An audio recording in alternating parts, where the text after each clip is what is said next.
Yes, hello everyone. Wish you all a very good evening. मेरी voice Audible है सभी को?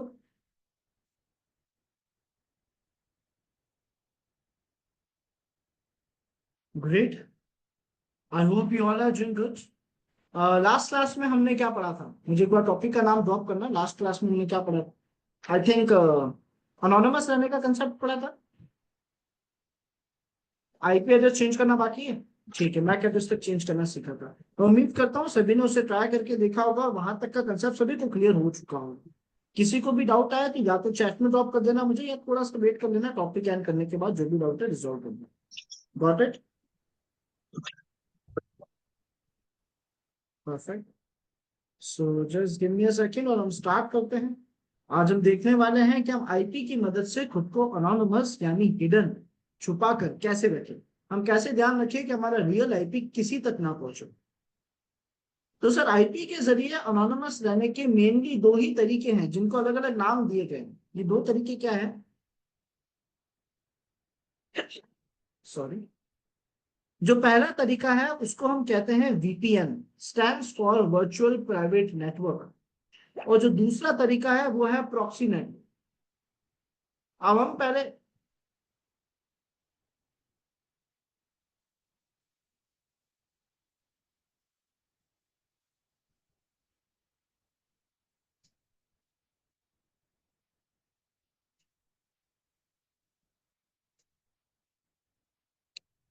राकेश अनम्यूट करो.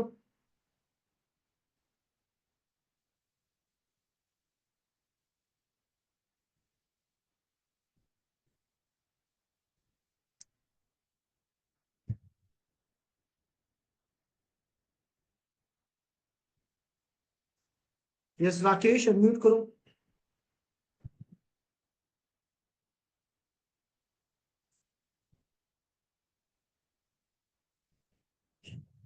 आपके पास 2 मिनट है, आप जल्दी अनम्यूट करो. क्या क्या नहीं हाँ दीपक राकेश, अनम्यूट अनम्यूट.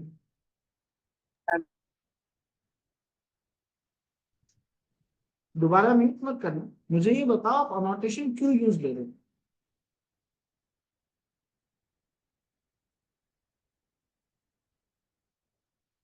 ठीक है, मैं एक लास्ट मौका दे रहा हूँ राकेश, जल्दी से म्यूट कर दो, बाद में फिर चांस नहीं मिलेगा.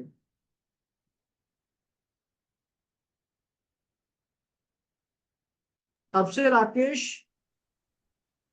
हेलो। अनम्यूट करो. हाँ राकेश, अनोटेशन क्यों यूज दे रहे थे आप? ना सर, गलती से हो गया था। गलती से लगातार होता है? ना सर, मैं दूध देने गया था ना, तो फोन में आप हम्म. बोले थे कि जो लेट से आएगा उसको, और फिर से नहीं जॉइन हो गए थे। पहले से जॉइन होकर फोन जेब में रख दिया था इसे, तो टच हो गया होगा। अब ऐसा नहीं होगा सर। मैं आपको राकेश 2 मिनट पहले अगर आप रिप्लाई नहीं देते तो हम आपको क्लास से निकालने वाला था. मुझे एक बात बताओ, आप आगे आने वाली कोई भी क्लास लाइव अटेंड नहीं कर पाते, फिर इसका क्या मतलब बनता? सर मैं बाद में देख लेता हूँ। और तो आपको रेडी है तो मैं क्लास में नहीं ज्वाइन होने देता हूँ, आप डेली रिकॉर्डिंग ही देखना फिर. सर अब से ऐसा नहीं होगा। क्या कह रहे हो? अब से ऐसा नहीं होगा फिर। ठीक है, देखो ऐसा आप कुछ मत होने दो कि क्लास में चलता हो टॉपिक डिस्टर्बेंस क्रिएट हो. डिवाइस हमारा है तो रिस्पॉन्सिबिलिटी भी हमारी है. मैं नहीं कह रहा अब आपकी बात सुन के कि आपने जानबूझ के किया, बट जो भी रीजन है डिस्टर्बेंस तो क्रिएट हो गया. कोशिश करो कि हाँ, किसी की भी मशीन से अब दोबारा ऐसा कुछ ना हो. हमारा डिवाइस है तो उसका हाँ, ध्यान भी हमें रखना पड़ेगा. ठीक है. हाँ, ओके सर। हाँ।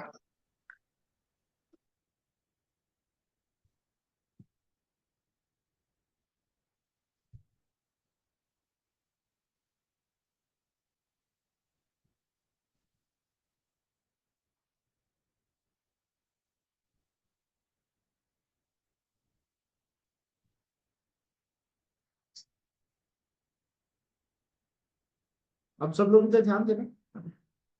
तो आईपी चेंज करने के दो तरीके हैं, एक वीपीएन एक प्रॉक्सी. हम पहले समझेंगे वीपीएन कंसेप्ट क्या है, हमारे कितना काम का है, हमारे लिए फायदेमंद है भी या नहीं, इसको कब यूज ले सकते हो कब यूज नहीं ले सकते.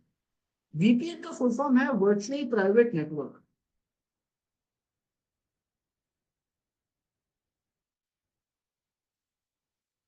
अब ये जो वर्चुअल प्राइवेट नेटवर्क है ये काम कैसे करता है? नॉर्मली सर जब भी आप इंटरनेट चलाना चाहते हो तो आप क्या करते हो, आप अपने ब्राउजर में जाते हो, वहां जाके किसी वेबसाइट का नाम लिखते हो, आपने लिखा wsq.com, आपकी मशीन से एक पैकेट जनरेट होगा जो जाएगा आपके राउटर के पास, जिसके पास खुद का पब्लिक आईपी है। मान लो पब्लिक आईपी है 10.10.10.10। इस आईपी से आपका राउटर वो पैकेट भेजेगा सर्वर के पास।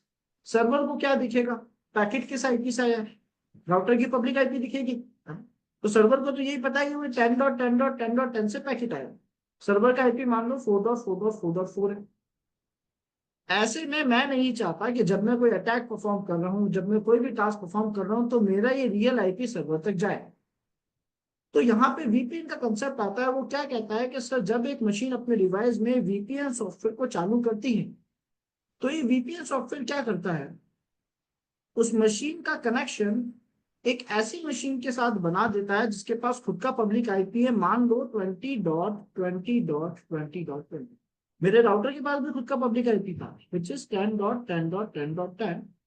लेकिन इस बार जो मेरा कनेक्शन बना है वो एक वीपीएन मशीन से बना है, राउटर की मदद से वीपीएन मशीन से कनेक्शन बन गया। इस मशीन का कोई स्पेसिफिक पोर्ट ओपन होगा, इसके पास पब्लिक आईपी है, और क्योंकि मेरा ऐसा कनेक्शन बन चुका है तो अब अगर मैं लिखता हूँ wscube.com, तो मेरी मशीन से पैकेट जाएगा राउटर के पास, राउटर के पास से वो जाएगा वीपीएन मशीन के, और वो उस पैकेट को wscube के सर्वर पे भेजेगी। अब ये बताओ wscube को किसका आईपी दिखेगा, उसको क्या दिखेगा, ये पैकेट किस आईपी से आया?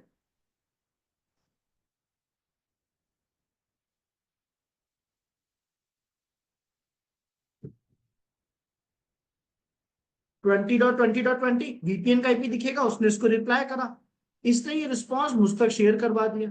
तो ऐसा करने पे मेरा तो आईपी अनोनिमस हो गया, मेरा तो आईपी लोगों तक शेयर नहीं हुआ। अब ये होता कैसे है ये करके देख लेते हैं एक बार, है ना, ये प्रोसेस हो रहा है कि नहीं हो रहा है करके देखते हैं, फिर इसकी कमियां देखते हैं कि क्या ये हमारे लिए सेफ ऑप्शन है या नहीं। इसके लिए हम जाएंगे हमारे ब्राउजर में। देखो वीपीएन यूज लेने के बहुत सारे तरीके, मैं जैसे चाहे यूज ले सकता हूँ। फिलहाल हम ब्राउजर के अंदर ही वीपीएन यूज ले लेंगे, अदरवाइज मैं चाहूँ तो डिवाइस में सॉफ्टवेयर भी इंस्टॉल करके यूज ले सकता हूँ। मैं जाऊंगा वेब स्टोर पर, ब्राउजर वेब स्टोर पे जाऊंगा और वहां पे जाके लिखूंगा फ्री वीपीएन। ऐसा करने के बाद मेरे पास कई सारे एक्सटेंशन आ जाएंगे, और उन एक्सटेंशन में से मैं कोई एक एक्सटेंशन सिलेक्ट कर लूंगा। कई सारे है, मैंने इनमें से कोई भी एक सिलेक्ट कर लिया और ऐड टू क्रोम कर दिया। मेरे पास फिलहाल ऑलरेडी एक वीपीएन सॉफ्टवेयर जुड़ा हुआ है, ये रहा। अब अगर मैं यहाँ पे लिखता हूँ व्हाट्स माय आईपी, तो आप देखोगे कि मेरी जो रियल आईपी एड्रेस है वो मुझे यहाँ विजिबल है, ये मेरा अब रियल आईपी है, ये मेरी रियल डिटेल्स है, रियल आईपी है। मैं नहीं चाहता कि ये डेटा कभी भी किसी को विजिबल हो। तो मैंने क्या करा, एक्सटेंशन में गया, वीपीएन वाले सॉफ्टवेयर में गया, और इसे मैंने स्टार्ट कर दिया। No thanks. अच्छा, इसने पेड कर दिया अपनी सर्विसेज को, ठीक है कोई बात नहीं, हाँ ठीक है कोई इशू नहीं। तो मैंने यहाँ पे इसे स्टार्ट करा, और हम थोड़ी देर वेट करेंगे। अभी ये जोधपुर सिटी बता रहा है राजस्थान में, और आईपी मेरा ये है 146। जैसे ही मेरा वीपीएन चालू होगा मैं वेबसाइट को रीलोड करूंगा, और आप सब लोग इसे देख के ध्यान से बताओ क्या मेरा आईपी अभी सेम है या चेंज हो चुका है। पब्लिक आईपी ऑब्वियसली, अभी समझाया ना मैंने। अच्छा, एक सेकेंड, लेट ज्वाइन हुए उसका नाम,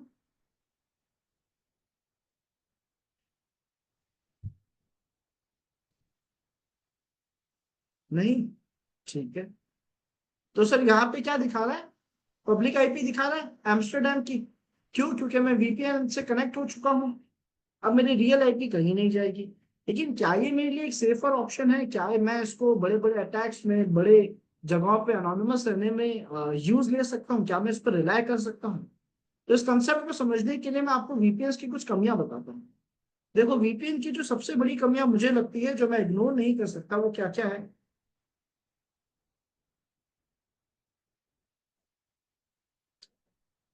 सबसे पहली कमी,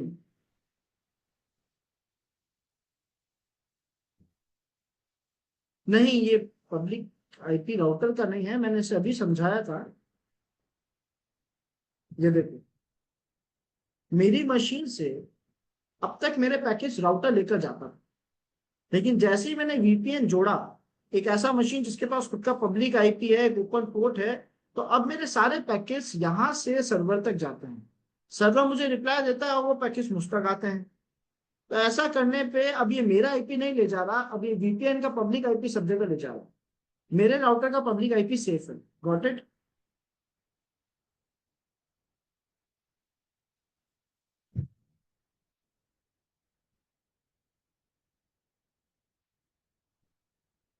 अशफाक, कोई भी पेन ड्राइव हो करप्ट तो हो ही जाता है, उसे रिजॉल्व कर सकते हैं हम, है ना, बिना फॉर्मेट करे भी सॉल्व कर सकते हैं, मैं बता दूंगा। बट फॉर्मेट करप्ट होना बहुत कॉमन है, आप किसी भी कंपनी का ले करप्ट हो ही जाएगा। हम टास्क ऐसे कर रहे हैं ना, तो करप्ट होने के चांसेस है। हाँ। अच्छा, मैं कमी बता रहा था, वापस ध्यान देना सब लोग।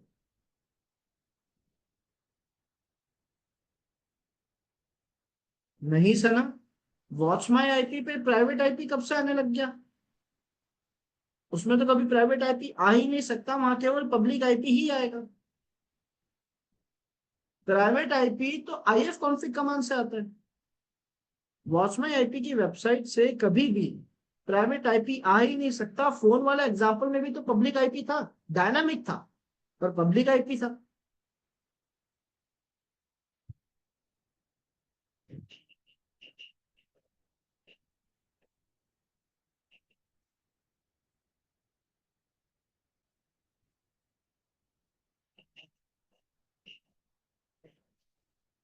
सनम, कुछ तो गैप है, एक बार अनम्यूट करो। कहीं तो आपने लैग करा है, कुछ तो मिस करा है। सर सर एक बार सर। अनम्यूट करके बताओ। Hello sir, hello hello hello. Sir, मेरे व्हाट्स माई आईपी पे वो पब्लिक आईपी कैसे हो सकता है? क्योंकि मेरे पीसी पे तो पब्लिक आईपी है ही नहीं। पब्लिक आईपी तो सिर्फ राउटर के पास है।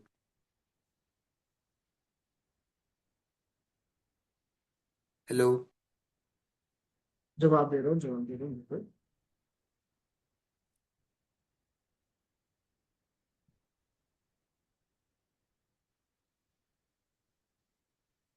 ये है वॉच माई आईपी का सर्वर। अगर मैं मेरे ब्राउजर में जाके वॉच माई आईपी की वेबसाइट सर्च करूंगा, तो वो मेरा आईपी दिखाएगी या राउटर का आईपी दिखाएगी? ये लेकिन राउटर सर्वर का है। आईपी स्टैटिक है ना? राउटर का आईपी राउटर का आईपी क्या है? स्टैटिक है ना? एक ही है ना? पब्लिक है। हाँ। पब्लिक है, लेकिन एक ही तो है। वो बार बार चेंज क्यों होगा वो?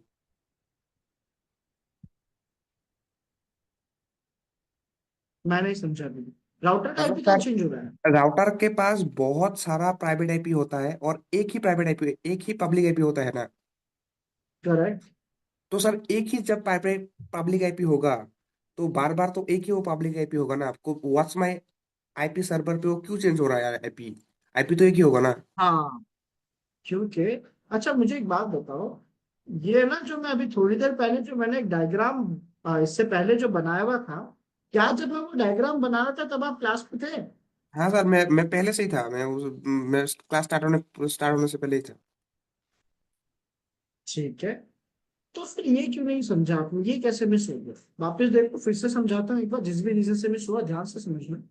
यूजर ए जो अब तक जब भी इंटरनेट चलाता था, उसके राउटर का आईपी लोगों को दिखता था, जो राउटर का पब्लिक आईपी है, जो फिक्स है। फिक्स वैसे तो स्टैटिक है, लेकिन इतनी जल्दी चेंज नहीं हो रहा। वैसे तो डायनेमिक है, पर इतना जल्दी चेंज नहीं होता, तो लोगों को यही आईपी दिख रहा।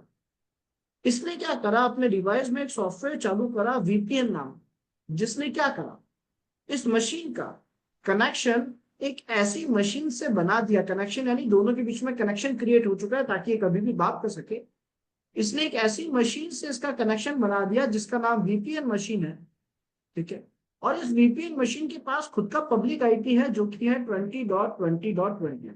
आप ऐसा समझो कि एक मशीन थी जिसके पास खुद का पब्लिक आईपी था, जिसका एक पोर्ट भी ओपन था 8181। और इस रास्ते पे, क्योंकि मैंने मेरी मशीन में वीपीएन का सॉफ्टवेयर इंस्टॉल करा है, तो इस सॉफ्टवेयर ने मेरी मशीन का राउटर की मदद से एक कनेक्शन बना दिया, क्योंकि ये पब्लिक आईपी ये बात कर सकते थे। तो बातचीत करके मेरा इससे कनेक्शन बन चुका है, जिसकी मदद से मैं और वीपीएन मशीन आपस में बात कर सकते हैं। राउटर मीडिएटर जरूर है, पर हम बात कर सकते हैं। अब जब भी मैं किसी भी वेबसाइट का नाम लिखता हूं, मैंने लिखा मुझे वॉच माई आईपी .com नाम की वेबसाइट से बात करनी है, तो मेरी मशीन से पैकेट जनरेट होगा, जाएगा मेरे राउटर के पास, राउटर भेजेगा मेरे नए मीडिएटर वीपीएन के पास जिससे मेरा कनेक्शन बना था, और वीपीएन उस पैकेट को डब्ल्यूएस तक के वॉचमाई आईपी के सर्वर पे भेजेगा। तो वॉचमाई आईपी किसका आईपी दिखाएगा, ये आईपी दिखाएगा या ये आईपी दिखाएगा? सर्वर का। वीपीएन वाले सर्वर का आईपी दिखाएगा। तो वॉचमाई आईपी ने जिस आईपी से पैकेट आया था वो दिखा दिया 20.20.20.20। उसने पैकेट भेजा, इसके पास आया, इसने इसको भेजा, इसने मुझे भेज दिया। अब मेरे ब्राउजर में साफ साफ आईपी क्या दिख रहा है, 20.20.20.20 क्यों दिख रहा है? क्योंकि वॉचमाई आईपी को इसी आईपी से पैकेट मिला था, इसने वो दिखा दिया। क्या ये बात सर, समझ आई? हाँ सर, जनरली अगर हम वीपीएन यूज नहीं करेंगे, ठीक है, नॉर्मल है, कोई चीज हम यूज नहीं कर रहा है, ठीक है, तो सर अगर मैं वाtsmy आईपी पे जाऊंगा तो वहां का आईपी और मेरे राउटर का आईपी तो सेम होना चाहिए। 100%। लेकिन सर ये तो होता नहीं है। अगर मैं काली लिनक्स पे आईपी राउट मारूं तो वो तो आईपी डिफरेंट है और वाtsmy आईपी पे डिफरेंट है। जब आप काली लिनक्स में कोई कमांड रन करते हो आईपी देखने के लिए, है ना, हाँ, हाँ। तब आपको जो आईपी दिखाता है वो हमेशा प्राइवेट आईपी होती है। तो आपको राउटर का जो आईपी दिखता है वो कौन सा दिखता है, 192.168.1.1 या 0.1 या जो भी रेंज होगा वो आईपी दिखता है। ये तो प्राइवेट है ना, ये पब्लिक है। राउटर के पास तो दोनों थे ना। ओ, ये प्राइवेट है, यही तो बात था, मैं सोच रहा ये पब्लिक है। नहीं नहीं, 192.168.1.1 या 1.0 इसकी रेंज का जो पहला आईपी था वो तो प्राइवेट था। इसने अपनी रेंज का पहला आईपी खुद रखा और बाकी हम सबको बांटे थे, याद है? हाँ, okay sir, okay sir, thank you sir, thank you sir. Okay. Router का पब्लिक आईपी कैसे चेक करोगे? या तो राउटर के लॉगिन पेज पे चले जाओ या वॉचमाई आईपी से वो ही दिखाता है, मेरी बात का ट्रस्ट कर लो। वॉचमाई आईपी लिखने पे राउटर का पब्लिक आईपी दिखाता है, बट फिर भी देखना है तो राउटर का एक लॉगिन पेज होता है जो जब मैं अपने ब्राउजर में जाता हूँ, मैं आपको दिखा देता हूँ एक बार। यूजर नेम पासवर्ड आपको अपने देखने पड़ेंगे क्या है, बट जब मैं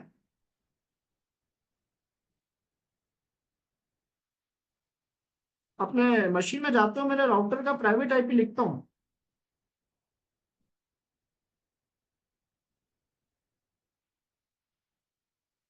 है ना, तो मेरे पास मेरे राउटर का लॉगिन पेज आ जाएगा जहां पे लॉगिन करने के बाद मैं मेरे राउटर की सारी इंफॉर्मेशन देख पाऊंगा और इसी इंफॉर्मेशन में मुझे इसका पब्लिक आईपी भी दिख जाएगा।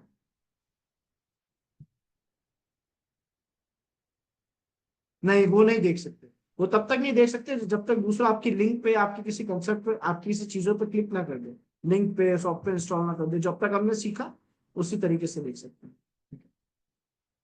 अब वापस टॉपिक पे आते हैं, सब लोग यहाँ पे ध्यान देना।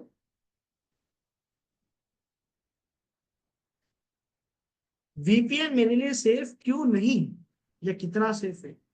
देखो, सबसे पहला और सबसे बड़ा रीजन जो मुझे वीपीएन सेफ नहीं लगता है वो ये है कि आपको लंबे समय तक एक ही आईपी अलॉट करा गया। मान लो बीइंग अ हैकर, मैं इस सर्वर को हैक कर रहा हूं, मुझे एक ही मशीन दिया गया है, मैं काफी देर से एक ही मशीन से अटैक करता जा रहा हूं, तो ऐसे भी तो चांसेस हैं कि शायद ये भी एक हैकर हो और ये इस आईपी को हैक कर दे और फिर मुझ तक पहुंच जाए। यानी अगर लंबे समय तक मैं एक ही आईपी से कई लोगों पे अटैक करता रहूंगा, उन्हें हैक करता रहूंगा, तो कोई उस आईपी को हैक करके मुझ तक भी तो पहुंच सकता है। यस और नो? वीपीएन उतने सिक्योर भी नहीं होते। तो सर हम इस नेटवर्क पे पहले क्या रीजन है रिलाय ना करने का? बड़े अटैक्स परफॉर्म करने के लिए वीपीएन पे क्यों रिलाय नहीं करते?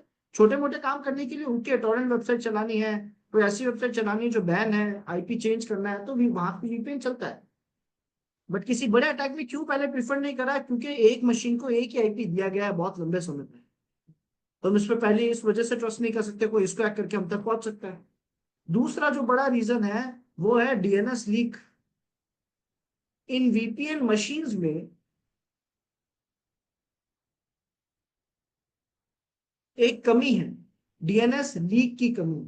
इस कमी में क्या होता है कि सर जब आप इस आईपी को स्कैन करते हो तो ये आईपी या तो अपने वीपीएन के सर्वर का, इस वीपीएन का भी जो ओनर है ना या जो इससे जुड़े हुए सिस्टम्स है, या तो इनका आईपी लीक कर देगा, ठीक है, या फिर अपने क्लाइंट का आईपी लीक कर देगा, क्लाइंट का आईपी लीक कर देगा। आप सोचो एक छोटे से स्कैन से अगर वीपीएन मेरा आईपी या अपने सर्वर का आईपी लीक कर देता है जिससे मुझ तक पहुंचा जा सकता है, तो क्या मैं उसे सेफ मानूंगा? ये दूसरी कमी है। क्या हम इसे ट्रस्ट कर सकते हैं? करके दिखाऊंगा अभी। तीसरी सबसे बड़ी कमी क्या है? तीसरी कमी यह है कि सर हमारे इंडियन गवर्नमेंट लॉ के बिहाफ पे जो हमारा नया लॉ आया है इंडियन गवर्नमेंट का, वो ये है कि अगर किसी भी वीपीएन कंपनी को यहाँ पे वीपीएन सर्विसेज देनी है इंडिया में, तो उसका कंट्रोल गवर्नमेंट के हाथ में होना चाहिए। यानी इन फ्यूचर किसी आईपी से कभी कोई क्राइम होगा और वो आईपी जो भी सर्वर ओन करती है, अगर गवर्नमेंट उस सर्वर के पास जाएगी तो सर्वर को उनको डेटा देना पड़ेगा। यानी अब हमारा डेटा सेफ नहीं है, जो सर्वर है वो खुद हमारा डेटा लीक कर देगा, हमारी इंफॉर्मेशन लीक कर देगा। तो क्या हमें वीपीएन पे रिलाय करना चाहिए? यस और नो एवरीवन?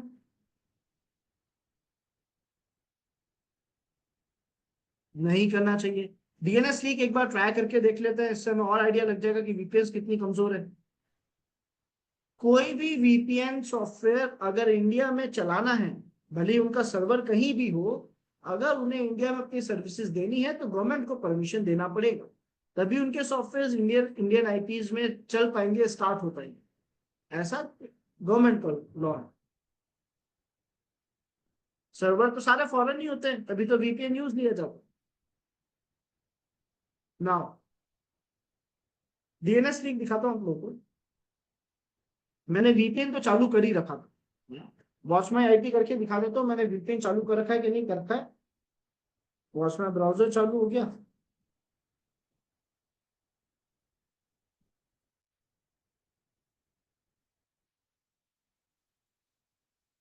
वापस चालू करते हैं वीपीएन।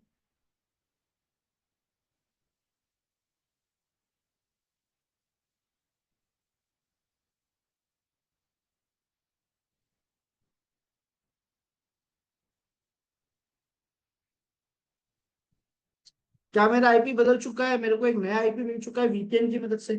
अब मैं एक वेबसाइट पे जाऊंगा जिसका नाम है डीएनएस लीक टेस्ट। पहली वेबसाइट आ जाएगी डीएनएस लीक टेस्ट नाम से, मैंने इस पर क्लिक करा और ये मेरे आईपी से रिलेटेड दो स्कैन्स देती है, स्टैंडर्ड टेस्ट और एक्सटेंडेड टेस्ट, छोटा टेस्ट और बड़ा टेस्ट। आप आईपी देख लो, ये मेरा करंट आईपी है 51211, स्टार्टिंग और लास्ट पेयर बता रहा हूँ।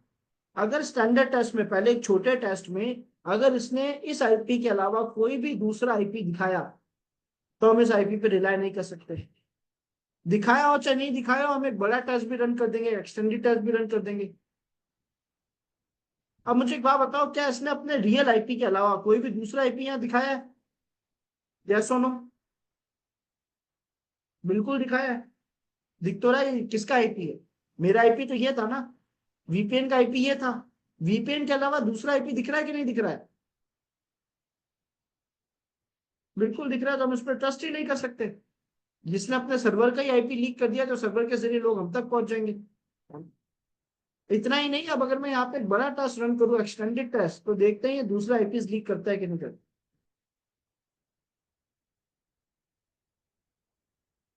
जरूरी नहीं है डीएनएस लीक की कमी हर वीपीएन में हो। कई बार ऐसे आईपी भी मिलते हैं जो कोई आईपी लीक नहीं करते, बट कई बार लीक कर भी सकते हैं। तो हम रिलाय तो नहीं कर सकते ना, बड़े टास्क के लिए रिलाय डेफिनेटली नहीं कर सकते। तीनों ही रूल्स बहुत स्ट्रिक्ट है। एक मशीन में एक ही आईपी दी जा रही है, गवर्नमेंट के लॉस के बिहाफ पे डेटा भी शेयर हो जाएगा और डीएनएस लीक में भी डेटा लीक हो रहा है।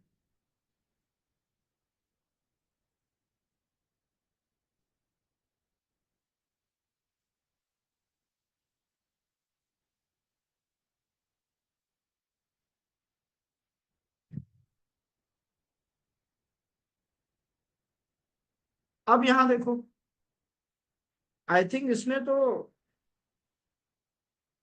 सारी सर्वर्स की आईपी लीक कर दी अपनी, जबकि इसके अलावा दूसरा आईपी दिखना नहीं चाहिए था।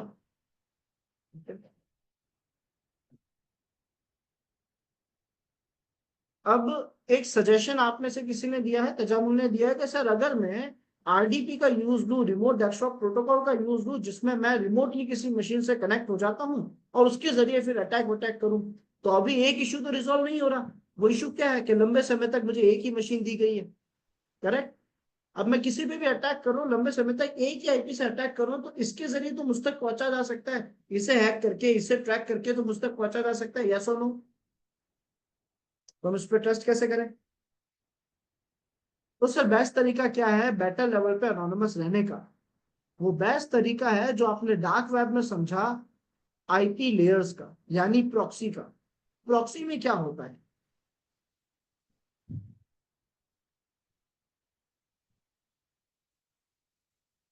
आरडीपी मत समझना सनम, आरडीपी इग्नोर करना।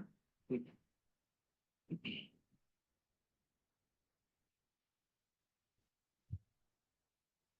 दूसरा आईपी बदलने का तरीका क्या था? प्रॉक्सी की मदद से। ठीक है। यहाँ पे क्या होता है कि सर यहाँ पे एक लिस्ट बना दी जाती है, आईपी एड्रेस की लिस्ट, जिसे प्रॉक्सी लिस्ट कहा जाता है। इस प्रॉक्सी लिस्ट में होता क्या है? इसमें होते हैं कई सारे आईपी एड्रेसेस और उनके ओपन पोर्ट्स। तो सारे आईपी उनके ओपन पोर्ट्स यहाँ पे लिखे हुए हैं। ठीक है। IP1, IP2, IP3, IP4, IP5, IP6, इस तरीके से कई सारे, पूरी लिस्ट बना रखी है उन मशीन्स की जिनके पास पब्लिक आईपी और पोर्ट ओपन है। जस्ट गिव मी सेक। अब अगर मुझे नेटवर्किंग में किसी से भी बात करनी है, ठीक है, अब अगर मुझे नेटवर्किंग में किसी से भी बात करनी है, तो मेरी मशीन से पैकेट डायरेक्टली उस सर्वर तक नहीं जाएगा। कुछ देर तक हो सकता है आईपी नंबर 2 के जरिए मेरे पैकेट यहाँ पे जाए, फिर कुछ देर बाद मेरा आईपी चेंज हो जाए, आईपी नंबर 4 के जरिए यहाँ पे जाए, फिर आईपी नंबर 1 के जरिए जाने लग जाए। यानी हर थोड़ी देर में मुझे एक नया आईपी और पोर्ट दिया जाएगा, ताकि मेरे पास लंबे समय तक एक सिस्टम ना रहे और मेरा रियल आईपी किसी को ना दिखे। ये प्रॉक्सी लिस्ट है, लेकिन इसमें भी कमियां हैं।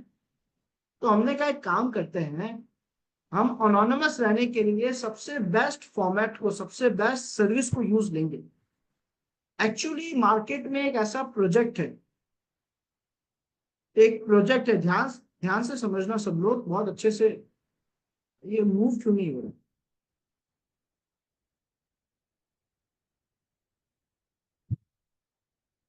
ठीक है। मार्केट में एक ऐसा प्रोजेक्ट है जो केवल और केवल इसीलिए बनाया गया है कि आप बेस्ट लेवल पे अनोनिमस रह सको। क्या मतलब, क्या नाम है इस प्रोजेक्ट का? इस प्रोजेक्ट का नाम है टॉर। ये क्या करता है? ये मार्केट में रिसर्च करता है, कंटिन्यूसली रिसर्च करता रहता है ये। और ये हर वो बेस्ट से बेस्ट तरीका ढूंढता है कि आपको 100%, नॉट 100%, आपको बेस्ट लेवल पे अनोनिमस रखा जा सके। इस टॉर के मार्केट में कई सारे सॉफ्टवेयर, कई सारे प्रोडक्ट्स हैं। टॉर एक प्रोजेक्ट है, टॉर कोई सॉफ्टवेयर नहीं है। टॉर एक प्रोजेक्ट है जिसके मार्केट में खूब सारे सॉफ्टवेयर हैं। टॉर नाम का आपको ब्राउजर मिल जाएगा जिसका नाम टॉर ब्राउजर है। टॉर का खुद का ऑपरेटिंग सिस्टम भी मिल जाएगा जिसका नाम टेल्स है। टॉर का खुद का एक सॉफ्टवेयर मिलेगा, उसका नाम टॉर है, Tor.sh। ये एक सॉफ्टवेयर है टॉर का खुद का। इस तरीके से टॉर के मार्केट में बहुत सारे प्रोडक्ट्स हैं जो आपको अनोनिमस रहने में मदद कर रहे हैं। और ये इस काम में बहुत अच्छे लेवल पे काम करता है, बहुत बेस्ट है। ये कैसे काम करता है, ये किस लेवल पे हमें सेफ रख पाएगा, ये देखने के लिए हम चलते हैं प्रैक्टिकल पे।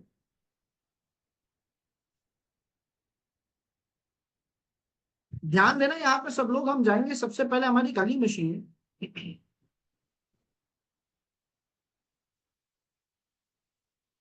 बिल्कुल अविनाश, ऐसा ही होगा यहाँ पे।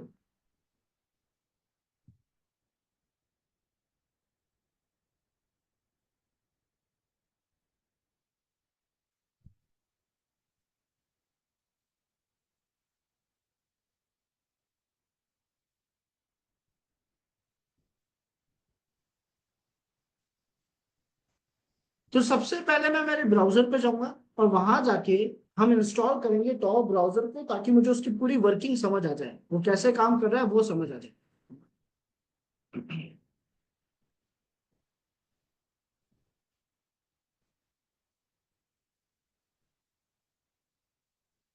हम गए हमारे टॉर ब्राउजर पे।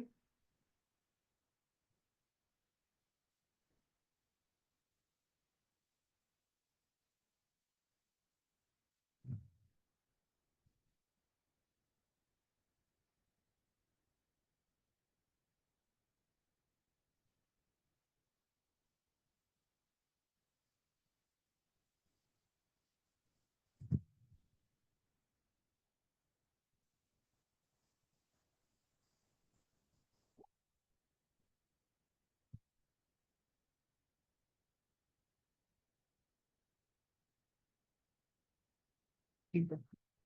हम गए हमारे ब्राउजर पे, डाउनलोड टॉप ब्राउजर वाले पेज पे गए।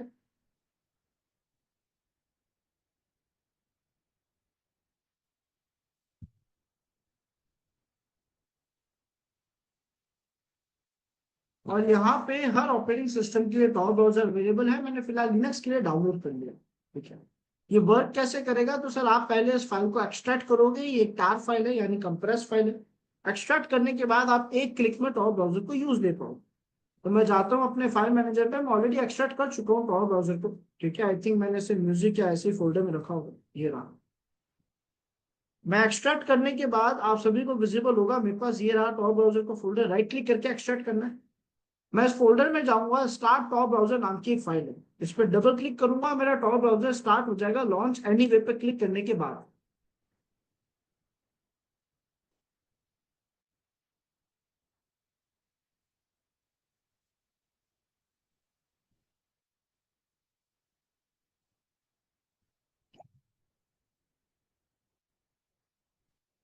थोड़ा वेट करना।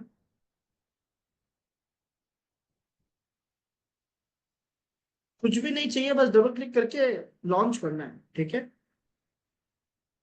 यहाँ अगर आप देखो तो मेरा जो टॉप ब्राउजर है वो स्टार्ट हुआ है। यहाँ कनेक्ट नाम का एक बटन आएगा, टिक करके कनेक्ट कर देना। ये कनेक्शन बना रहा है फिर।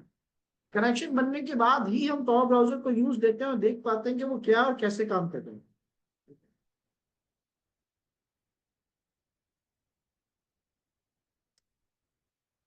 कनेक्शन बनाने देते हैं इससे पहले।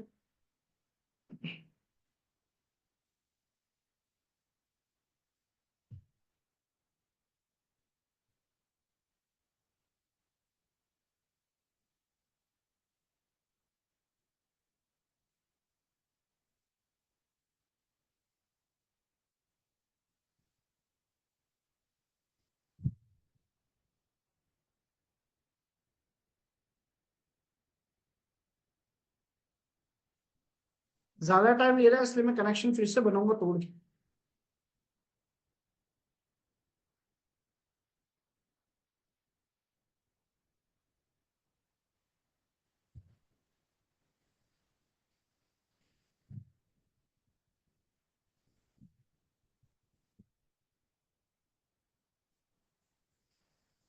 तो और ब्राउजर डिस्कनेक्ट होगा, वापस कनेक्ट कर दूंगा।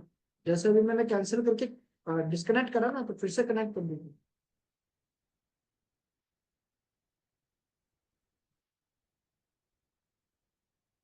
कहीं विजिट करके देखते हैं इंटरनेट सही चल रहा है या नहीं चल रहा है। इंटरनेट सही चल रहा है। एक बार फिर से इसे बंद करके स्टार्ट करते हैं।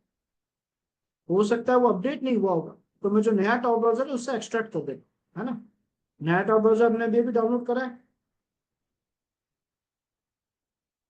ये रही टॉप ब्राउजर की, नहीं, आई थिंक ये रही टॉप ब्राउजर की लेटेस्ट फाइल। राइट क्लिक करा, एक्सट्रैक्ट टू पे क्लिक करा, म्यूजिक फोल्डर में गया, वहां पे एक्सट्रैक्ट कर दिया।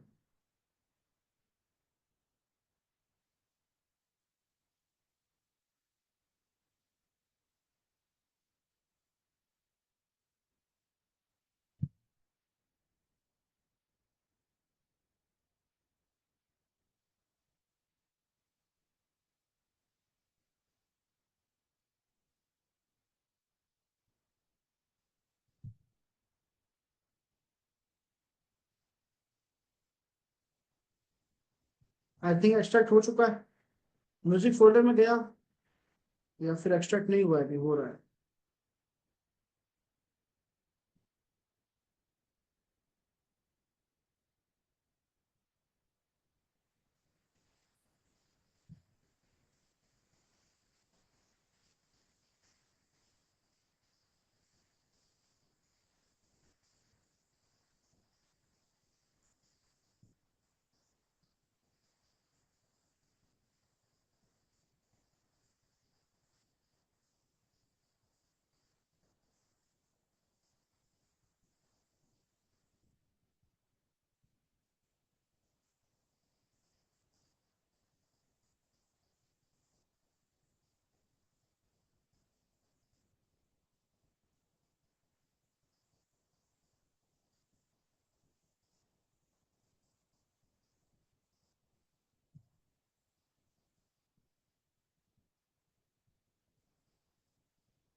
इशू कनेक्शन बनाने में आ रहा है, सॉफ्टवेयर तो स्टार्ट हो चुका है, चाहे ग्राफिकली करो चाहे टर्मिनल से करो, और ये इशू मेरे ही आ रहा है, आप लोगों के नहीं आएगा।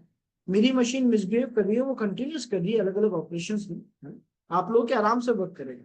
खैर एक काम करते हैं, मैं आप लोगों का स्क्रीन शेयर करके ही बता देता हूँ। आप में से कोई भी एक पर्सन अपना स्क्रीन शेयर कर दो, तो मैं उसी डिवाइस में बता दूंगा कि भाई ये कैसे वर्क कर रहा है। ठीक है, ओके। अब यहाँ ध्यान देना, टॉप ब्राउजर स्टार्ट हो चुका है, मुझे नहीं पता ये हमें अनोनिमस कैसे रख रहा है और किस लेवल तक रख रहा है, कितनी सिक्योरिटी के साथ सेफ रख रहा है, हमें नहीं पता।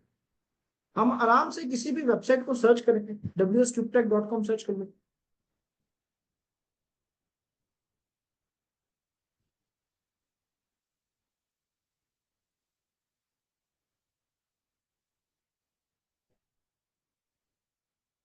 और अब यहाँ पे मेरे पास जो सबसे पहला यूआरएल है, मैं उस पर क्लिक कर दूंगा, wscubetech का।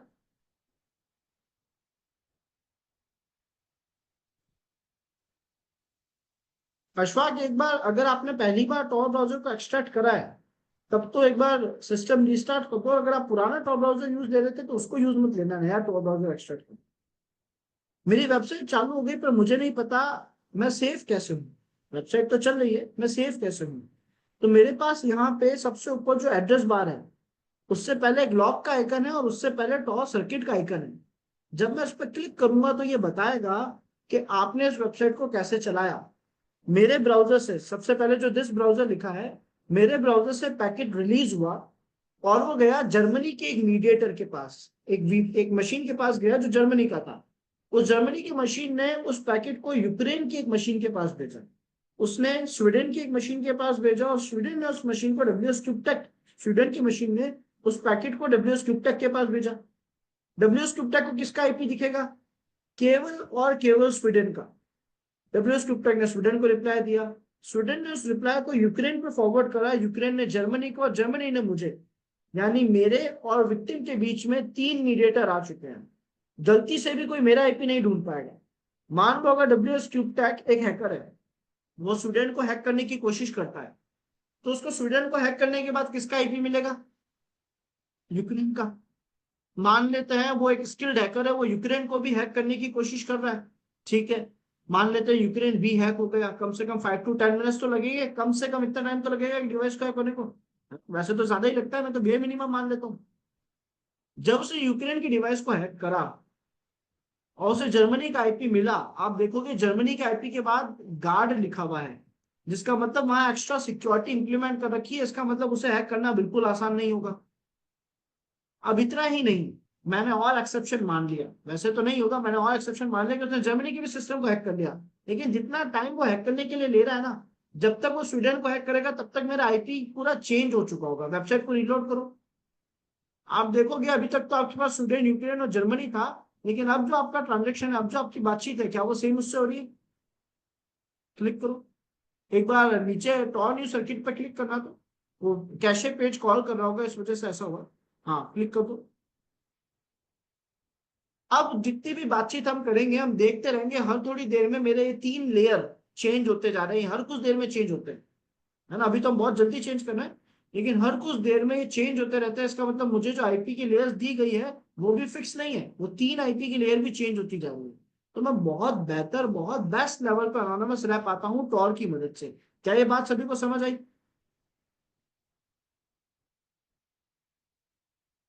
Great. अब कल मैं आप लोगों को इस टॉर ब्राउजर के और कुछ बड़े यूज बताऊंगा, जैसे कि डार्क वेब एक्सेस करना, डार्क वेब खुद का क्रिएट करना, लोग अपने डार्क वेब कैसे बना पाते हैं वो भी है ना? और पूरे सिस्टम को अनोनिमस रखने का कंसेप्ट, ये तीनों चीजें मैं आप लोगों को कल बताऊंगी। Got it everyone? Yes Bhaiju? Good evening sir. Yes. Sir हम 21 तारीख को तो कनेक्ट नहीं हो पाए थे लाइव में, तो आप बर्फ सूट का वो लिंक शेयर किए थे, तो वो थोड़ा एक बार भेज दीजिएगा ना। ठीक और है, ग्रुप्स में नहीं भिजवा दिया मैंने वेबसाइट का लिंक, मतलब ग्रुप्स में मिला है क्या वेबसाइट का लिंक? नो सर, ग्रुप में कहाँ मिला। ठीक है, मैं यहाँ शेयर कर देता हूँ, just give me a second.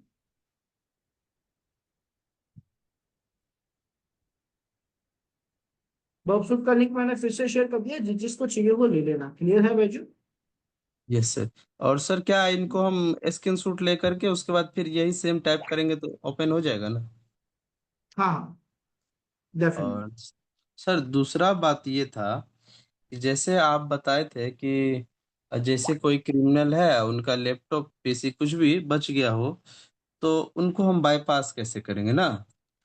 तो उसी प्रकार से सर अगर किसी का फोन छूट गया हो या वो हमें पकड़ा जाता है तो फिर उनको हम कैसे एक्सेस कर पाएंगे, या अगर उनका सोशल अकाउंट्स वगैरह आ गया मेरे हाथ तो फिर उनको कैसे एक्सेस करेंगे? देखो, हम करते जरूर हैं लेकिन हम नहीं करते, वो डिजिटल फॉरेंसिक्स वाली टीम करती है। ये कंसेप्ट हम फॉरेंसिक्स में सीखते हैं, है ना। तो फॉरेंसिक्स में क्या होता है, उस डिवाइस की एक इमेज फाइल बना दी जाती है और फिर उस इमेज फाइल को ओपन कर दिया जाता है तो डिवाइस के अंदर का सारा डेटा देख पाते हुए। लेकिन ये काम फॉरेंसिक्स डिपार्टमेंट करता है, ये हम नहीं करता। ये अभी आप नहीं सीख सकते, जब आप फॉरेंसिक्स में जाओगे तब सीख पाओगे, तब कर पाओगे। तो हम कर सकते हैं फॉरेंसिक्स ना, फॉरेंसिक्स आनी चाहिए। फॉरेंसिक्स के लिए क्या करना पड़ता है sir?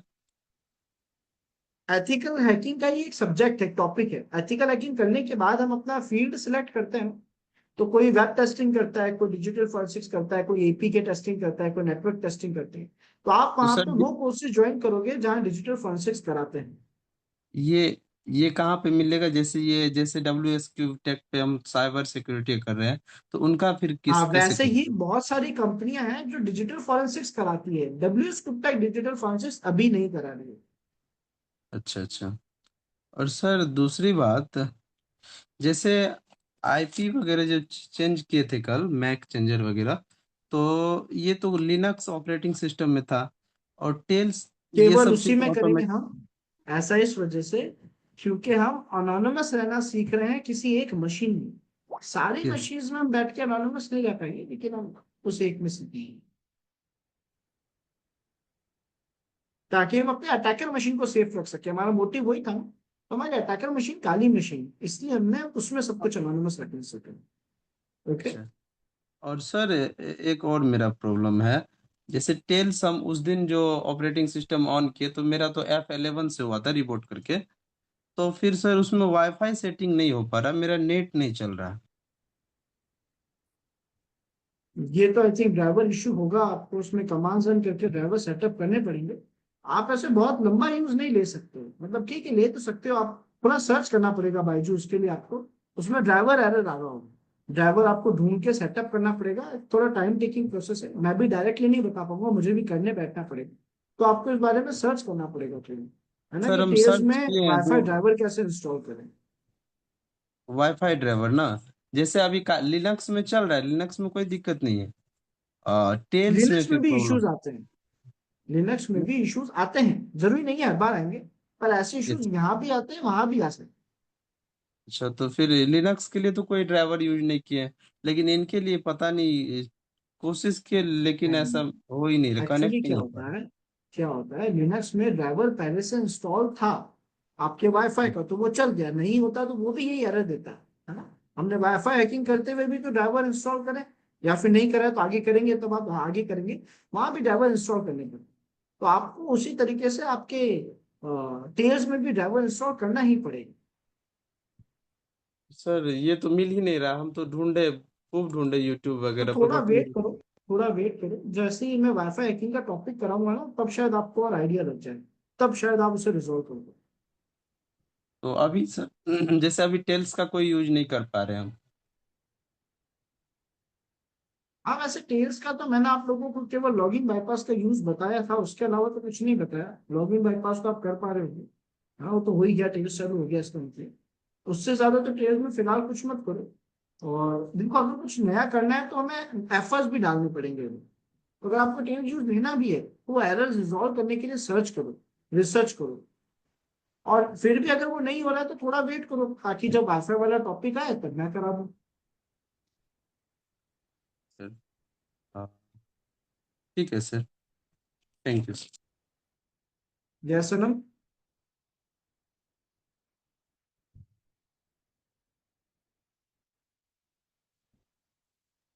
Hello hello hello hello. जय सनम। सर आपने आपने तो बताया कि टेल्स को यूज करके अदर्स वो वहां पे जाने के बाद वो हमारा फाइल देख सकते हैं इसी टाइप का, लेकिन वो तो पासवर्ड मांग रहा है सर। पासवर्ड वो नहीं मांग रहा जो सी ड्राइव का है। पासवर्ड वो मांग रहा है जो आपने टेल्स को इंस्टॉल करने के बाद रखा था। एडमिन का एक पासवर्ड रखा था, वो सर नहीं मांग रहा है। रखा।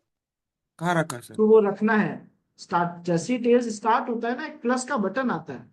वहां पे हाँ क्लिक करने पे एक एडमिनिस्ट्रेशन पासवर्ड क्रिएट करने का ऑप्शन देता है। वहां से पासवर्ड क्रिएट क्रिएट करो। अगर आपने क्रिएट नहीं करा है तो जहां तक मुझे याद है उसका डिफॉल्ट पासवर्ड अमिनेशिया होता है, AMNESIA। पासवर्ड चेंज कर दो तो बेटर है। सर्च कर दो टेल्स पासवर्ड चेंज, तो टेल का एक नया पासवर्ड एडमिन का आपको रखना है। वो टेल सर, स्टार्ट ये होते ही मांगता है आपसे। ये पासपोर्ट क्या वो प्री रेजिस्टेंस स्टोरेज पासपोर्ट है कि ये क्या स्टोरेज का जो टेल्स में एक्स्ट्रा? भी एक रूट यूजर होता है ना। नहीं नहीं, स्टोरेज नहीं। टेल्स में भी एक रूट यूजर होता है। उस हाँ रूट हाँ यूजर का पासवर्ड चाहिए एमिनेशिया। क्योंकि आप किसी भी ड्राइव का एक्सेस करते हो तो रूट पावर चाहिए होता है ना। तो वो हाँ। रूट का पासवर्ड वहां लिखना है, वो एमिनेशिया होगा, AMNESIA। बेटर ये है कि उसे चेंज कर दो, जरूरी नहीं है हमेशा एमिनेशिया ही हो, तो चेंज कर दो। ओ वही sir, okay sir, thank you sir. Yes Ashfaq. हाँ सर, मेरा पेन ड्राइव का एरर जो था वो थोड़ा सॉल्व कर दीजिए हाँ, प्लीज। Sure sure Ashfaq. मैं स्क्रीन शेयर करूँ? देखो मेरे पास नहीं, एक्चुअली मेरे पास एक प्रोसेस है, मैं आपको प्रोसेस भेजूंगा। आपको वो ओके ट्राई करना है ना। Okay okay. कमांड्स का प्रोसेस है। Just give me a second. आप चाहते हो आपका डेटा डिलीट ना हो, है ना। नहीं, कुछ डेटा है ही नहीं ना। मैंने एक ऐप्स मतलब मैंने बहुत सारा वीडियो देख रहा था, तो उधर देखा एक बेलेना ईचर नाम का कुछ टूल्स है, उससे बहुत अच्छे से मतलब वो पेन ड्राइव में डाला जा सकता है। तो मैंने अच्छा, आपका, बूट हो जाता है। हाँ हाँ हाँ। हाँ, तो मैंने उस ऐप से कोशिश की। तो जब भी कोशिश किया तो पूरा मतलब दिखा रहा है कि फॉर्मेट करना पड़ेगा, काम नहीं कर रहा। अच्छा, अब मैं एक बात समझाता हूँ, ये होगा। क्या होता है कि जब मैं एक पेन ड्राइव में एक ऑपरेटिंग सिस्टम इंस्टॉल कर देता हूँ, तो अब ये पेन ड्राइव एक नॉर्मल पेन ड्राइव की तरह काम नहीं करती। जब मैं इस पेन ड्राइव को स्टोरेज डिवाइस विंडोज में लगाऊंगा, तो ये कहेगा कि इसमें तो कुछ नहीं, कोई डेटा रीड नहीं कर सकते, फॉर्मेट करो। क्यों? क्योंकि अभी वो एक ऑपरेटिंग सिस्टम लेके चल रही है अपने साथ। तो वो एज अ स्टोरेज डिवाइस अभी काम नहीं करेगी। मैं उसे डिवाइस में लगा के रीस्टार्ट करूंगा तो मेरा काम होने लग जाएगा, ऑपरेटिंग सिस्टम चलने लग जाएगा। यस लेकिन सर, अगर बट मुझे उसको as a storage device use लेना है, तो मैं ऑपरेटिंग सिस्टम उड़ाना पड़ेगा। ओके, जब बट तक सर मेरा ऑपरेटिंग सिस्टम इंस्टॉल है। हाँ। मेरा तो सर ऑपरेटिंग सिस्टम मतलब घुसा ही नहीं ना उसके अंदर, मतलब मतलब पेन ड्राइव के अंदर गया ही नहीं। बेलेना ईचर से मेरा फेल्ड दिखा दिया, बार बार एरर दिखा दिया। एरर दिखा दिया? तो वो फॉर्मेट करने से सही नहीं हो रही पेन ड्राइव? नहीं नहीं नहीं, मैं वही बोल रहा हूँ ना, पूरा मतलब अलग ही चीज हो चुका है ना। तो उसमें घुसा फिर भी वो दिखा दिया, एरर दिखा रहा है। ठीक है, डू वन थिंग, एक बार अपना स्क्रीन शेयर करो। तो,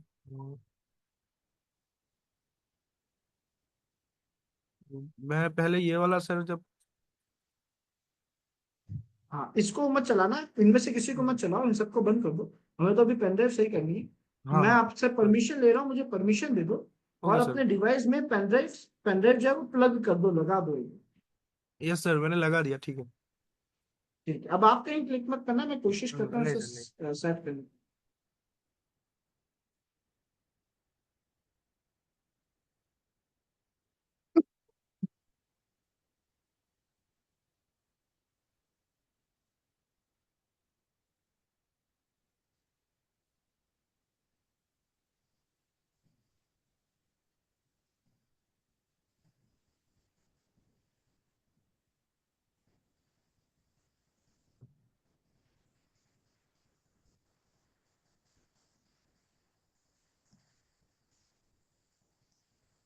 इस जगह पे राइट क्लिक करो, मैं नहीं कर पा रहा। इस अन सर, अनअलोकेटेड जगह जो दिख रहा है ना, अनअलोकेटेड स्पेस, उस पर राइट क्लिक करो। सर कर रहा हूँ, कुछ आ नहीं रहा। नीचे कुछ नहीं आ रहा, राइट क्लिक करने पर कुछ नहीं आ रहा। नहीं नहीं नहीं। डिस्क वन में जो 14.65 GB अनअलोकेटेड स्पेस है, वहां क्लिक नहीं हो रहा। अच्छा, इधर, हाँ। हाँ, न्यू सैंपल वॉल्यूम पे क्लिक करो। न्यूज सैंपल वॉल्यूम, इधर। हाँ, next. Next. Next. Next. Next, finish. Finish. बन गई आपकी पेन ड्राइव वापस, है ना। ये होने के बाद आप पेन ड्राइव आपको वापस दिख जाएगी, आप अपना सारा काम कर पाओगे। और सर और अगर पुष्पा, मतलब, ये सर, और सर अगर कभी मेरा फिर से यही एरर आया तो मैं इसी टेक्निक से मतलब सॉल्व कर लूंगा, है ना? ज्यादातर केसेस में इस तरीके से हो जाता है, पर वो एरर पे डिपेंड करता है, एरर क्या है, हर चीज के अलग अलग तरीके होते हैं। सर ये तो अभी मुझे इस भी। बारे में कैसे पता पड़ा, मैंने अलग अलग तरीके को ट्राई करता रहा, सर्च करा, ट्राई करा, सर्च करा, ट्राई करा, तब सॉल्यूशन मिल गया। थोड़ा टाइम लगेगा डिवाइस बनने में, अभी वो लोड हो रहा है। जब वो प्रोसेस पूरा हो जाएगा तब आपका पेनड्राइव काम करेगा। ओके सर, तब तक मैं कुछ नहीं करूंगा, ऐसे ही रहने दूंगा। कुछ मत करना, हाँ। ओके सर, ओके, ठीक है। Okay everyone, bye and good night सबको। बाकी का पार्ट आपको नेक्स्ट क्लास में स्टार्ट करेंगे। ओके।